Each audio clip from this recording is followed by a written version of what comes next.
Ayun po. Anymore. Dito naman tayo sa side na to.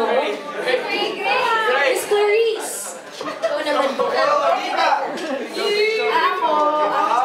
Ako po siguro din, practice din lagi. Kasi, Who do you practice with? Medyo Alona. So, ang galing ko talaga ni Ate Alona. Ate! Ay, talagang practice lang talaga para mahulma pa yung talento mo. Kaya kasi, kahit nandiyan na yung talent mo, hindi mo talaga practice. Ayun. And yun ko talaga, baka nilook forward ko din na makasama yung iba't ibang artist. Like si Loisa, kanina bumibirit po siya. Ayan, so yun po. Ayun, CJ, ikaw naman. Ako siguro, aral ng ibang styles. Kasi ako R&B ako before and then biglang nagtry ako ng ballad, tapos nagtry rin ako ng rock. Siguro ganun eh, kasi dun mo parang ma-widen yung scope, ma-widen yung style mo. Tapos nung dumating si Cristel, ano naman na-try mo? Love song? Ano bang sumunod mo? Ganun tama ba? Mga R&B eh. So aral lang talaga. Aral din talaga, para mas gumaling tayo natin. Yes, tama. Let's all keep studying. Yes, Loisa, ikaw naman. Yun din po, gaya po na sabi nila sa practice po talaga eh. Tama, oo nga. We always have to keep on renewing yung ginagawa natin para mas ma-excite pa po yung ating mga viewers. Follow-up question. Since kung ma-burnout kayo, where do you draw your inspiration in singing and how do you keep that passion for singing? Sige, dito naman tayo.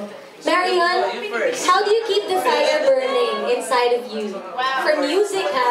For music, okay, I had an answer for if it was for something else. Okay, just kidding.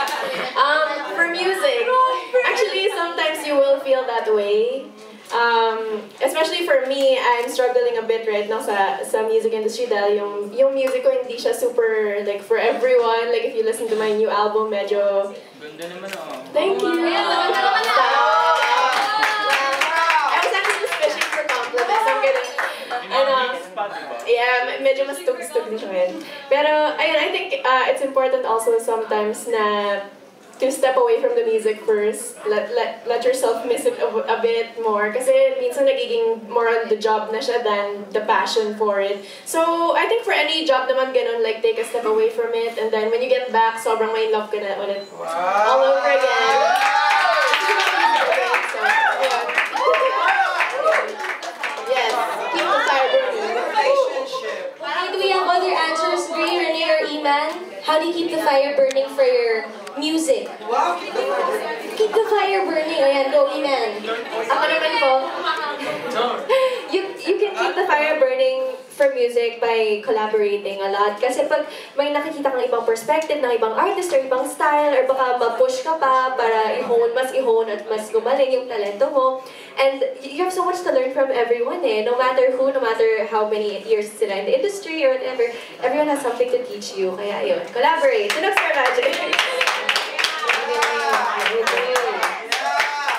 Next question from John Briano.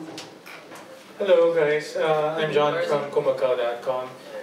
Just want to ask, anybody could probably answer this. How often can we actually see a video actually being uploaded on the website, on the YouTube channel?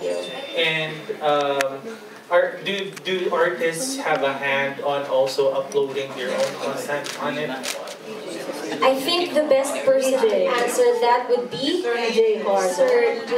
But if I'm not mistaken, every Thursday po may new video that is uploaded.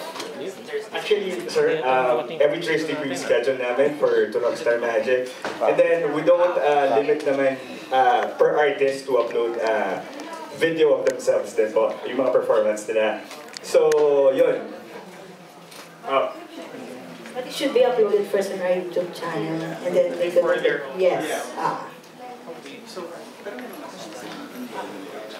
Okay, so okay lang na sila ang mag-upload from their end after you. Okay, so are we expecting like every week there's a new artist? Is that what's gonna happen? Okay. So paano pala kung, how do you budget the time between each artist? Kasi napakarami din nila. How? I is the best person to ask about it, Yes, Miss Mary. about the schedules. Actually, we gather the availability of the artist and then we ask them kung sino yung mga gusto nilang pa-collab and schedule their shoot. Okay. Coming fast na tayo. It depends on the schedule and what song we preferred, and then sino yung gusto nila makakolab.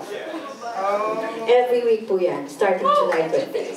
So every week expect a different tandem, collab with ng mga bagong artista and singers.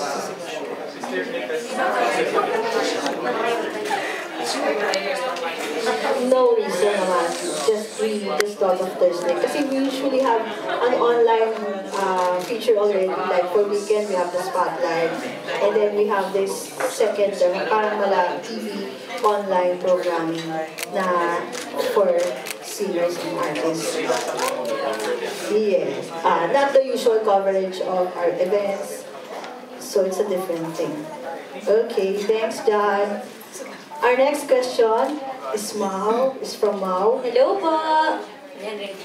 Question ko lang for Gray. Yes! Yes, for Gray!